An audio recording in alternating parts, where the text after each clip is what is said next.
La Fabrique Audio présente La Petite Histoire.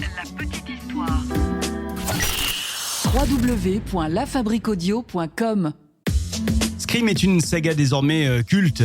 Culte pour son masque, culte également pour les courses à toute vitesse de l'actrice Neve Campbell, et puis culte pour ses répliques. Si tu raccroches encore une fois, je te saigne comme une truie.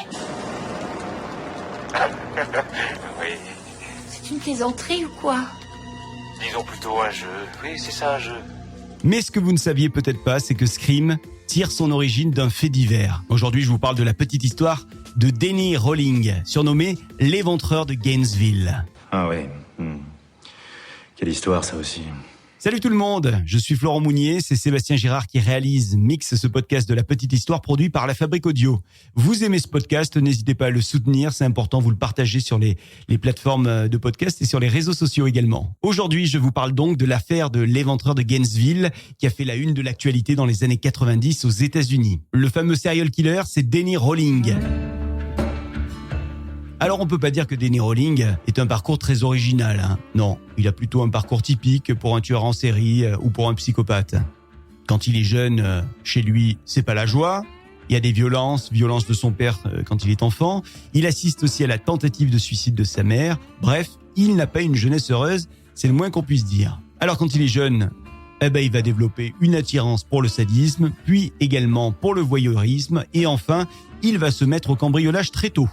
Denny Rolling, il habite dans une ville du nom de, attention, l'accent, Shreveport. Là-bas, il n'a pas beaucoup d'amis. Si, il a bien ce couple d'amis qu'il voit de temps en temps, là, les Jurassics. D'ailleurs, un soir, il confie à Cindy Jurassic, comme ça, entre deux conversations, qu'il a parfois des pulsions meurtrières, qu'il a parfois envie de buter tout le monde. Et il ajoute même qu'il adore les couteaux et qu'il fantasme sur les étudiantes. Sacré tableau. Alors, c'est évidemment un peu glaçant, tous ces propos pour les Jurassics. Mais sur le moment, ils n'y font pas trop attention. On va dire que c'est de l'humour. Humour limite, mais de l'humour. Ok. Les années passent et donc Denny Rolling, jusqu'à ses 35 ans, il continue de cambrioler. Il continue également de faire le voyeur. Mais il ne va jamais plus loin, sauf que, à l'âge de 35 ans, tout va basculer. C'est ce moment-là où il débute sa folie meurtrière. Nous sommes le 4 novembre 1989. Denny Rolling tue 3 personnes dans la petite ville de Shreveport. Et parmi les 3 victimes, il y a même un enfant de 8 ans. Et sur ce coup-là, Denny Rolling ne se fait pas prendre. D'ailleurs, il fait tout pour brouiller les pistes et il en profite même pour déménager. Il part pour le sud-est des États-Unis, direction la Floride. Là-bas, au moins, nul risque d'être reconnu. Il arrive à Gainesville. C'est là qu'il s'installe. Gainesville, c'est une ville étudiante, et c'est pas un hasard d'ailleurs. Ouais, parce qu'il s'est mis en tête, Denny Rolling, qu'il aimait vraiment les étudiants et les étudiantes, et qu'il voulait même éventuellement tuer de jeunes gens. Les 24, 25 et 27 août 1989, il va passer à l'acte une nouvelle fois. Il va tuer 5 étudiants, 4 femmes et un homme. Et alors, comme tout serial killer qui se respecte, il va faire sa tuerie toujours avec le même mode opératoire. Son mode opératoire à lui est le suivant.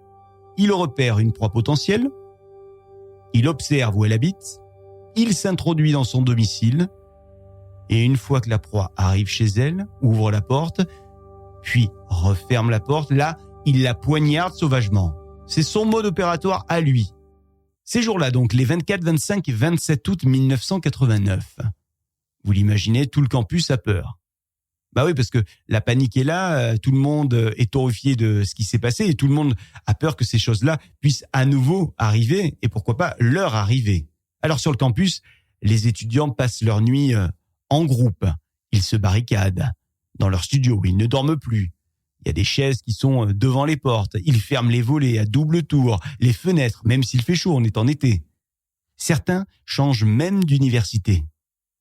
Mais rien ne se passe. Et la vie reprend quasiment son cours. Une année s'est écoulée. Plus de nouveaux meurtres sur le campus. Mais il y a toujours cette ambiance bizarre. Vous savez, ce genre d'ambiance quand tout le monde se regarde en se demandant qui a bien pu commettre une telle atrocité, qui peut bien être le dégénéré qui se cache derrière ces meurtres. On est en 1990. Nous sommes en septembre 1990 et c'est donc la rentrée universitaire. Et Danny Rowling, lui, il continue à faire ce qu'il sait faire de mieux. Il cambriole des maisons. Sauf qu'un soir de septembre 1990, alors qu'il est en train de cambrioler justement, il se fait arrêter. Ce jour-là, il a moins bien prévu les choses. Il a été un petit peu plus inattentif. Et donc, il se fait choper. Mais quand les enquêteurs s'emparent du dossier, bien rapidement, ils commencent à faire des liens. Les enquêteurs se rendent compte que certains outils qu'il utilise sur les cambriolages sont comme par hasard les mêmes outils que ceux qui sont utilisés sur les lieux des massacres des étudiants. En tout cas, ce sont les mêmes marques d'outils. Et puis, il y a le profil aussi de Danny Rowling. Il est bizarre, ce gars. Alors les enquêteurs décident d'aller remuer un petit peu le passé de Danny Rowling. Et ils vont à la rencontre des personnes qui ont croisé le chemin de l'accusé. Et c'est là qu'ils tombent sur ce couple, les Jurassic. Et c'est la femme, Cindy Jurassic, qui dit aux enquêteurs que, pour elle, il n'y a absolument aucun doute. Elle dit que ils tiennent entre les mains l'éventreur de Gainesville. Cindy a clairement fait le lien entre les deux affaires, celle qui s'est déroulée dans sa ville quelques temps plus tôt et l'affaire des meurtres de Floride.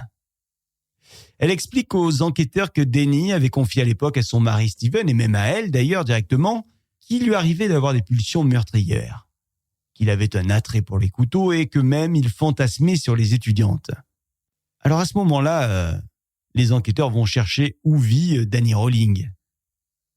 Et ils se rendent compte que Danny Rowling vit dans un campement de fortune. Il vit dans une forêt, une espèce de cabane qu'il s'est montée. Et cette forêt, elle se trouve, devinez où ? Près du campus.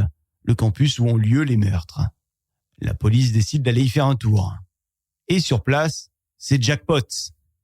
Les enquêteurs retrouvent du matériel utilisé pour les cambriolages, mais aussi le matériel qui est utilisé pour les meurtres et puis des enregistrements vocaux.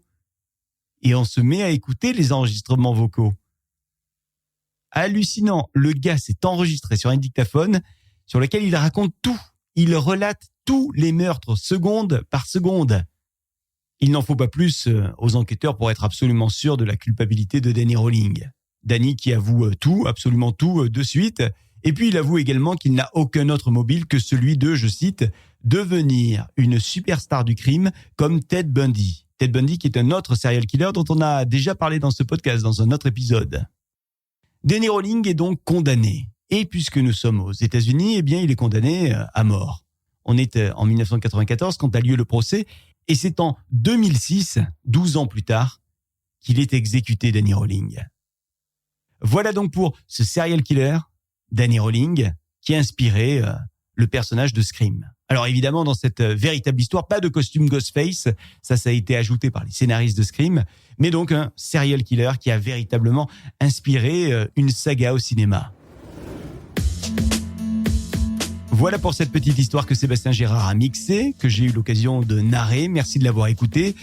Cet épisode vous a plu. N'hésitez pas à nous le dire sur les réseaux sociaux. Likez, partagez, commentez. Et sur les plateformes de podcast, pareil. N'hésitez pas à donner également une petite note sur l'appli Apple Podcast et Spotify. La Fabrique Audio présente La Petite Histoire. Vous souhaitez devenir sponsor de ce podcast ? Contact @lafabriqueaudio.com. Avant de se quitter, juste pour rappel, si vous êtes un lieu culturel, une asso, une entreprise, La Fabrique Audio crée des contenus audio pour vous et avec vous d'ailleurs. N'hésitez pas à nous contacter. Contact @lafabriqueaudio.com, La Fabrique avec un K. On se retrouve dans 15 jours avec un nouvel épisode de La Petite Histoire. Salut.